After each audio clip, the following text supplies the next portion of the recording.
Welcome to the Science and Education segment here on Impact. I'm Barbara Brabetz. My guest today is Dr. Leonard A. Slade, Jr., professor at UAlbany of Africana Studies and English. Welcome to the show, Doctor. Thank you very much. I'm happy to be here. It's wonderful to have you here. I understand that your body of work as a professor, as a scholar, as an author is quite broad.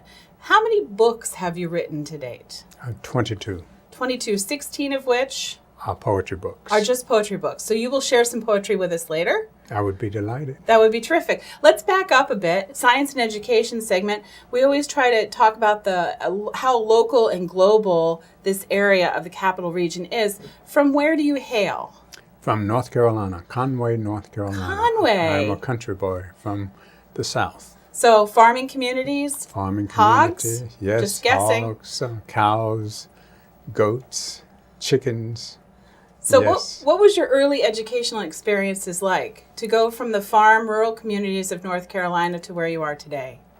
Well, I went to Elizabeth City State University for the bachelor's degree in English, and I enjoyed that experience very, very much. It was intellectually stimulating, but I learned to respect the work ethic on the farm. I would get up at 5 o'clock in the morning and started working, of course, when I was 5 years old. Would plow behind the mule, feed the hogs, milk the cows. And so I have always worked very, very hard, worked assiduously. And so I hungered for knowledge. I wanted to liberate my mind so that I could go out into the community, in the larger world, and make a contribution to society. And I thought education would be the answer for my improving the quality of my life as well as for me to be an example for my siblings. I'm the oldest in a family of 9 children. We were brought up on the farm, and as a result of my being the first to go to college, my other siblings also decided that they were going to get a college degree. You were a good example to your brothers and sisters. I tried, yes, thank you. And so I left Elizabeth City State University and then went on to Virginia State University, where I earned the master's degree in English. I taught for 5 years at Kentucky State University and then decided to go to the University of Illinois at Urbana-Champaign for the Ph.D. degree in English. I returned to Kentucky State as chair of the Department of English and later became Dean of the College of Arts and Sciences. I stayed there for 22 years and decided that I wanted to come north, to the Northeast, New York, where life is intellectually rich, and we have found it very, very enjoyable. My wife and I love New York. There's no place like it, and I plan to live and die here. Oh, in our cold northern climes. And the students in New York State are excellent, and I've enjoyed teaching them so very, very much. I've given up administration. All I want to do the rest of my life is to teach students. It is the fun part of our job, isn't it? It is the fun part of the job, yes. So with your early education in the South, and certainly growing up in a farm community, where did that love of English and literature come from? Were you an avid reader? I was, and my high school teachers inculcated within me a love for learning. All of my high school teachers at W.S. Creasy's school had a master's degree, and one English teacher in particular, Mrs. Theola Moore, stayed on me. She taught me English for 4 years and encouraged me, as all of my teachers did in high school, to go on to college to try to improve myself, to get a formal education. And my mother also deserves credit because she believed that it could lead getting an education to a better quality of life for me, for the whole family. And so I listened to her. She believed in me. My father believed in me. My teachers believed in me. Well, you've been a tremendous mentor as well to your students. In fact, your department has recently been nationally recognized. You want to tell us a little bit about that? Yes, our department is ranked #1 in the country for degree conferrals, and we're very proud of that. It has been in the top 10 in Africana Studies rankings for the past 10 years or so, and we're very, very happy about that. The degree conferrals are very, very important. Students take us seriously. Our students come get their not only a bachelor's degree in Africana Studies, but also their master's in Africana Studies. And they go on to other institutions, professional schools, graduate schools, to get Ph.D.s, law degrees. I can think of a couple. Kelly Bates graduated with a degree in Africana Studies from SUNY Albany, Phi Beta Kappa, and we assisted her in getting into Boston University's law school, all expenses paid. And Wow. the same thing happened to Quadro Sappho, the son of Dr. Quadro Sappho, who is a professor at SUNY Albany, and Risa Fawcett, who is a professor of history at the College of St. Rose, finished with a master's from our university, Master's in Africana Studies. And so we're proud of Risa Fawcett, who also is tenured there, and we think that's very important. So our students have gone on, they get PhDs. We have a student currently enrolled at the University of California, Berkeley's Law School. She earned a bachelor's degree in Africana Studies from SUNY Albany.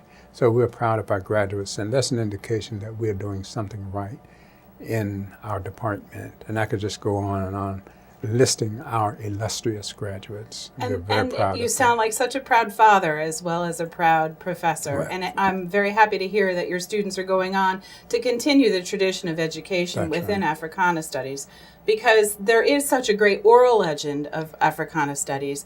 And it's nice to think that we're continuing not just in the oral tradition, but also in the written tradition in the United States. That's right, absolutely. I think it's very, very important. And we think that we inspire our students, in the words of Robert Browning, and let their reach exceed their grasp. And so they go to excellent institutions to get more training. They have a love for learning. Another one who just comes to mind finished at the University of Chicago. We're doing something right at SUNY Albany, and people pay attention. And the national ranking, of course, has helped us. And so we're holding our own, and we are able to hire new faculty members because we did have a couple of people to retire. And so that's going to energize our department even more and give us more positive visibility. Well, let's go on into your written works. We have Thank you. just a sampling of your written works here today. As you said before, 22 books, 16 of which are poetry. Yes. But I understand that we're not the only ones to benefit from your poetry. That that they've been purchased by individuals and entities around the world. How many countries are we talking about? Well, I'd say, if I remember correctly, China, Japan, India, Finland, the Netherlands, the United Kingdom, Germany, France, Denmark, Italy, the USA. So I got that news from my publisher right before the Christmas holiday. What a great Christmas present. Plus the royalty check, that helped too. So I'm just delighted, and I'm so grateful to God for helping me to write truth and to write poems that are about beauty. It was, I think, Edgar Allan Poe who said that poetry is the rhythmical creation of beauty whose purpose is to elevate the soul. And that's what I tried to do in my poetry. And it was Langston Hughes who said, poetry is the human soul entire, squeezed like a lemon or a lime, drop by drop into atomic words. I think I have a few powerful words to evaluate my experiences growing up in the South and living in the North. And so I'm grateful that people can connect with my written words, and that gives me encouragement to keep on writing to help make the world a better place. Well, I'm entranced by just your spoken word. So let's take a moment now to have you read some of your written words. What poem would you like to share with us now? All right. Right now, I'd like to share a poem concerning my mother, my late mother, Elizabeth Langford Slade, who lived to be 88 years old. And she was my best friend, my role model. I also must say my wife is my best friend. You can have more than one I best can have friend, more I than think, one, especially if they're your mother and your wife. But once I read my poetry and I announced that my mother was my best friend, and so when I got back to my seat, my wife said, "I thought you said that I was your best friend." I said, "Oh, you are." So again, your mother living in rural North Carolina, yes, mothered 9 children? Yes. Yes, you're the oldest. Yes. And so I wrote a poem that's a tribute to her, my best friend. The Black Madonna. Picking cotton on a cold day, blisters decorated her black fingers in the fields. She crawled on her knees until the sun bowed to her. 9 children planted beneath the stars, the earth felt good to her. You can see her narrow, parched face and folded hands. She kneels in a different place, drinking blood and eating bread at the altar. Comforted, white gloves feel good to her, waving to touch the sky. Hymns fill the air. Oh, they feel good to her. They feel good to her. They feel good to her. That's for my mother, the Black Madonna. Oh, it sends chills. Well, thank you so much. And then I have another poem here. It's called And Want No More. This is one about my wife and her bout with cancer. When we moved to New York in 1988, she had a recurrence of cancer, and I'm so grateful that we moved here because of the excellent medical care that she got. She's a cancer survivor, and this poem was my way of grieving as she got chemotherapy and so forth. It's called And Want No More. To see her in bed is to know the meaning of pain, is to understand a surgeon's scalpel and why.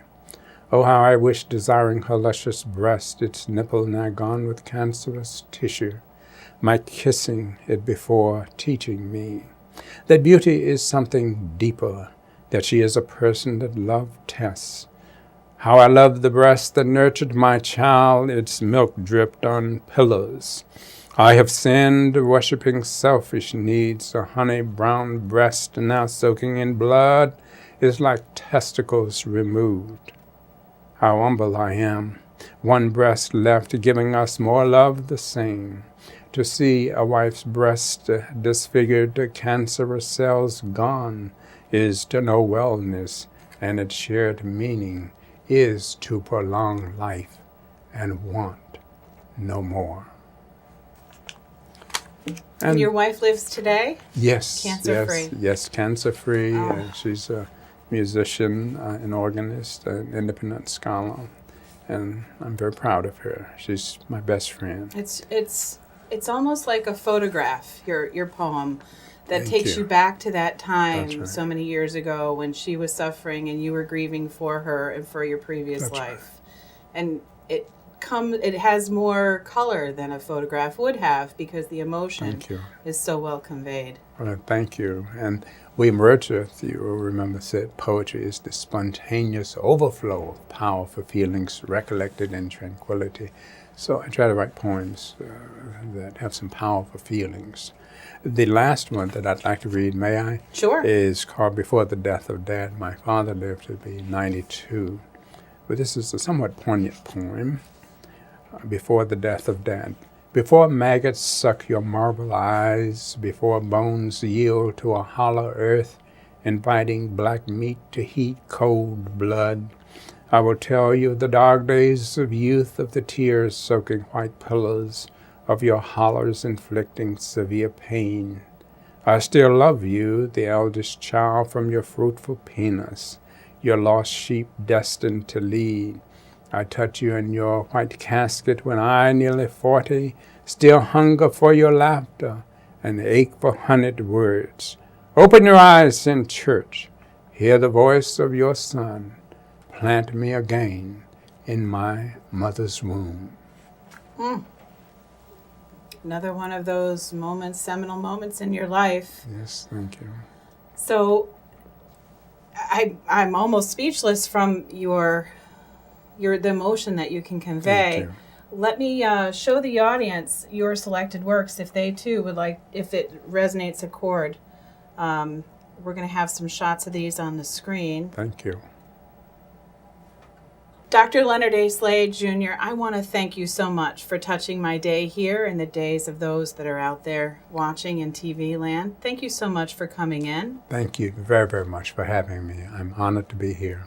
And I feel very envious of the students who get to have you as their professor at UAlbany. Thank you. Thanks so much. Thank you.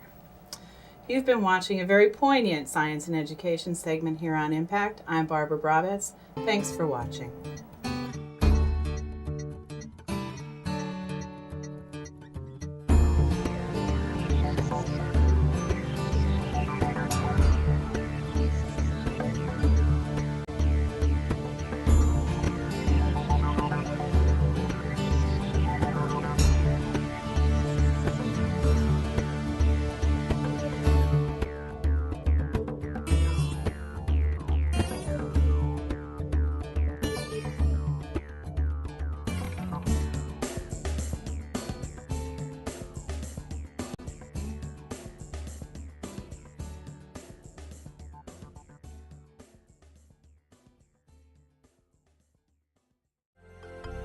Proctors, bringing the best in arts, education, and entertainment.